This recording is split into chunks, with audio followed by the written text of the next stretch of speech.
In the freezing, fog-shrouded northern expanses of the Pacific Ocean, far from the tropical coral reefs of Midway and the Solomon Islands, a terrifying war of absolute stealth was waged in complete isolation. The theater of operations was the Kuril Islands, a bleak volcanic chain stretching between northern Japan and the Kamchatka Peninsula. Here, the weather was a constant adversary, characterized by blinding sub-zero blizzards, treacherous floating ice fields, and a dense, eternal mist that could reduce surface visibility to zero in a matter of seconds. For the Imperial Japanese Navy, this frozen northern corridor was a vital supply artery, keeping their isolated garrisons reinforced with ammunition, heavy equipment, and fresh troops. Because the geographic conditions were so hostile, the Japanese High Command believed their transport convoys were completely safe from the threat of underwater predators. They assumed that no American warship could successfully navigate the treacherous currents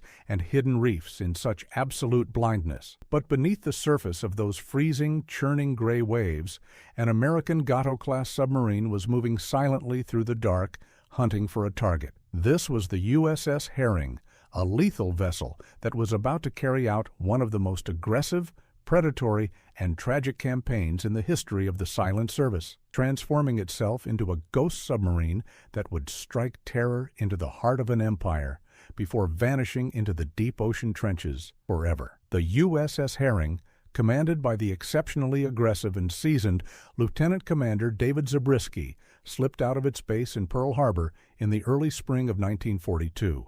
Bound for its 8th official combat patrol. Zabriskie was a leader of cold mathematical calculation, a man who viewed submarine warfare not as a matter of luck, but as a series of precise tactical equations where the prize was the destruction of enemy shipping and the cost of an error was an underwater grave. The Gato-class submarine was a masterpiece of industrial engineering, a 300-foot spear of steel packed with 24 lethal Mark 14 torpedoes, powerful diesel engines, and a highly trained crew of 80 men who could operate in absolute darkness by sound alone. As the submarine pushed further north, the tropical warmth gave way to a biting, bone-chilling cold that coated the external bridge and deck guns in thick sheets of heavy ice. The crew lived in cramped, claustrophobic quarters, breathing recycled air heavy with the smell of diesel fuel, battery acid, and sweat, their lives governed entirely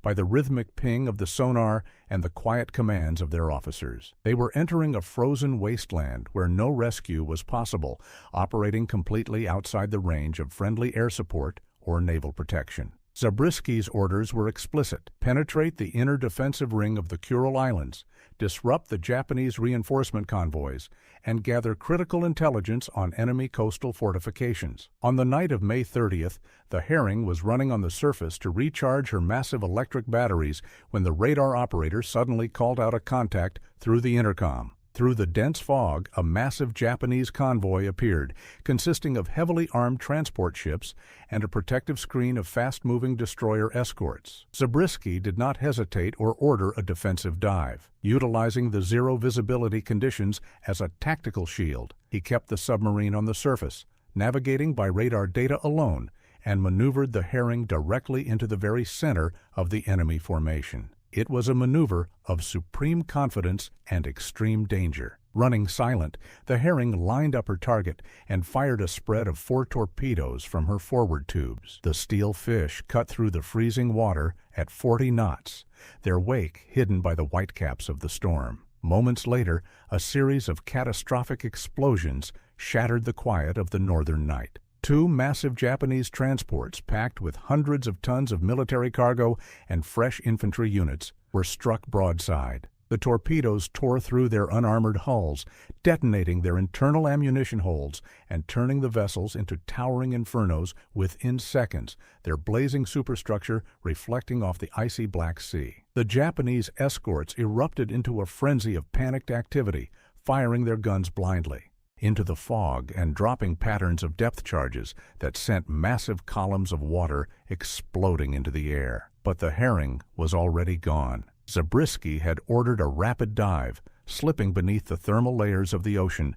where the enemy's active sonar could not track them. For hours, the crew sat in absolute silence, turning off all non-essential equipment, ventilation systems, and lights to conserve power and minimize noise. They could hear the deafening metallic thud of the depth charges exploding above them, the shock waves shaking the submarine violently, loosening pipes and shattering light bulbs. The pressure of the deep ocean groaned against the outer steel hull, a constant reminder that only an inch of metal stood between them and a crushing death. But the crew remained steady, their breathing shallow to conserve oxygen, waiting out the hunters until the sound of the destroyer's propellers faded into the distance. Over the course of the next 48 hours, the Herring repeated this predatory cycle with ruthless efficiency, tracking the scattered remnants of the convoy through the islands, launching precise torpedo spreads, and sinking an additional 3 merchant vessels,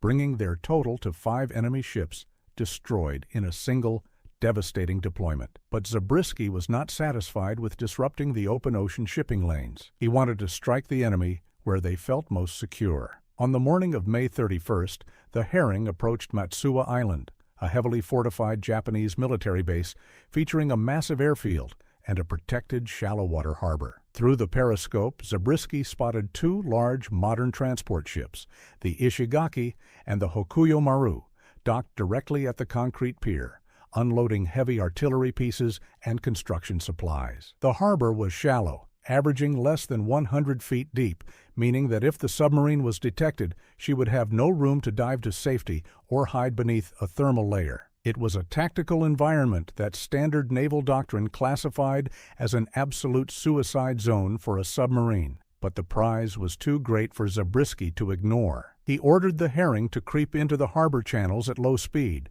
her keel clearing the jagged rocks of the reef by mere feet, her periscope raised for only seconds at a time to avoid detection by the coastal lookouts. At precisely 7:45 a.m., the Herring fired her final remaining torpedoes at the docked vessels. The impact was devastating. The first torpedo hit the Ishigaki near the boiler room, triggering a massive boiler explosion that tore the ship in half and caused it to sink rapidly in the shallow water, pinning dozens of workers beneath the twisted steel wreckage. The second and third torpedoes slammed into the Hokuyo Maru, igniting its fuel reserves and creating a massive sheet of fire that spread across the wooden docks, consuming the unloading facilities and killing the shore crews. The Herring had accomplished the impossible, sinking 7 enemy ships on a single patrol and inflicting a major strategic blow against the northern defensive network. But the sound of the explosions had alerted the heavy Japanese coastal artillery batteries positioned on the high cliffs overlooking the harbor. The massive 6-inch guns spun around, locking their sights onto the path of the retreating submarine as it attempted to navigate the narrow exit channel on the surface to maximize its speed. What followed was a desperate, one-sided artillery duel between a thin-skinned submarine and a concrete fortress. The Japanese gunners opened fire, their heavy shells plunging into the water all around the Herring, creating massive walls of white spray that blinded the officers on the bridge. Zabriskie ordered an emergency dive, but before the main ballast tanks could completely flood and pull the submarine beneath the safety of the waves, 2 heavy 6-inch artillery shells struck the Herring's conning tower with pinpoint accuracy. The impact was catastrophic, tearing through the thin steel plating, destroying the periscope well, and shattering the control room below. The submarine shuddered violently, losing all electrical power and internal communications as freezing seawater began to flood the forward compartments through the ruptured hull. The Herring dipped beneath the surface in a steep, uncontrollable dive, leaving behind a thick slick of black oil and bubbles on the water. Level. For days, the Japanese coastal forces monitored the harbor entrance, expecting the damaged submarine to be forced back to the surface to surrender or allow its crew to escape. But the Herring never emerged. The ghost submarine had slipped into the deep, freezing trenches of the Sea of Okhotsk, taking her secrets and her 80 brave crewmen down to the absolute bottom of the ocean floor. When the submarine failed to return to its base in Midway by its scheduled arrival date in late June, the Department of the Navy issued a terse, heartbreaking telegram to the families of the crew. The USS Herring is overdue from patrol and presumed lost in the service of her country. The victory at Matsuwa Harbor had been absolute, but the cost had been total. The Herring had rewritten the rules of undersea warfare, proving that no harbor was safe from a determined predator, leaving behind a legacy written in fire, steel, and the silent depths of the Northern Sea. The loss of the Herring was a severe blow to the American Silent Service, which was just beginning to establish total dominance over the Japanese merchant marine networks. Zabriskie's aggressive tactics, though highly effective in terms of tonnage destroyed, highlighted the extreme vulnerability of submarines when operating in shallow, restricted waters close to fortified shore positions. Following the disaster at Matsuwa, the Subsurface Command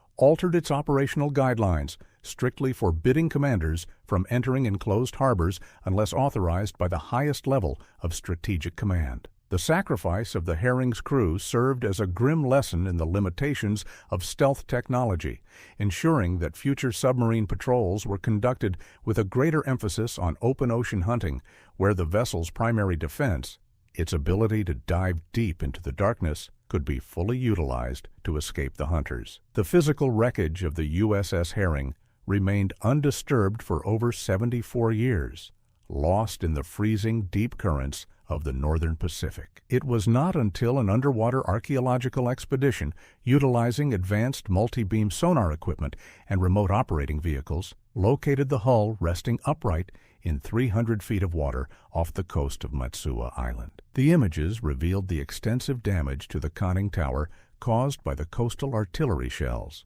but the rest of the ship remained remarkably intact, a pristine steel tomb preserved by the near-freezing temperatures of the deep water. The discovery brought a sense of closure to the descendants of the crew, confirming that the men of the Herring had fought until the absolute final second, standing by their stations as their ship slipped into the long darkness of the sea, a silent monument to the ultimate cost of freedom. The success of the Herring's 8th patrol remains one of the most remarkable examples of asymmetry in naval history. With a single vessel and 24 torpedoes, a small group of volunteers had managed to paralyze the logistics of an entire military district, forcing the Japanese to divert valuable warships and aircraft away from the southern front to protect their northern flank. This strategic distraction was the true impact of the Silent Service. By forcing the enemy to defend everywhere, the submarines ensured that they were strong nowhere, creating the openings that allowed the main American fleet to systematically advance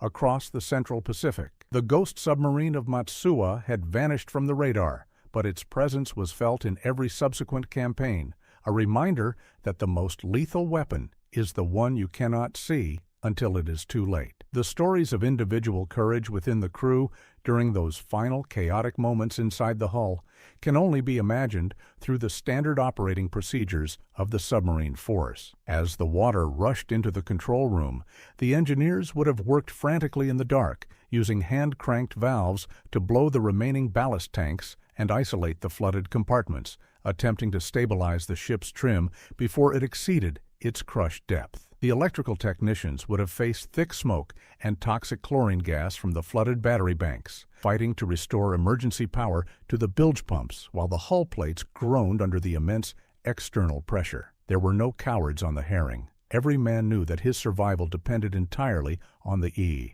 precision of his actions and the absolute trust he placed in his crewmates, a bond forged in the dark spaces of the Silent Service. Ultimately, the legacy of the USS Herring stands as a powerful historical testament to the cold reality of submarine warfare, where the border between a historic triumph and total annihilation is razor thin. The young men who volunteered for the Silent Service understood this dynamic completely, choosing to trade the safety of the surface for the lethal potential of the depths. Their names are now carved into the bronze plaques of the Submarine Memorial in Hawaii, their memory preserved by a nation that remembers the price that was paid to secure the sea lanes of the world. The rusted hull off Matsuwa Island remains as a silent sentinel, its torpedo tubes empty, its mission completed, resting permanently in the dark waters of the northern Pacific, a ghost submarine that refused to surrender its duty to the end. As the years pass and the geopolitical map of the modern world continues to shift, the silent battlegrounds of the Kuril Islands remain remote and inaccessible, their volcanic peaks shrouded in the same dense fog that shielded the herring during her predatory run. But for those who study the history of naval strategy, the names of Zabriskie and his crew remain bright, a standard of aggressive excellence that continues to inspire the modern subsurface force. They proved that the true structural strength of a military unit is found not in the thickness of its armor, but in the unyielding courage of the men who operate within its steel walls. A lessons written in fire and seawater that will never fade from the archives of the nation.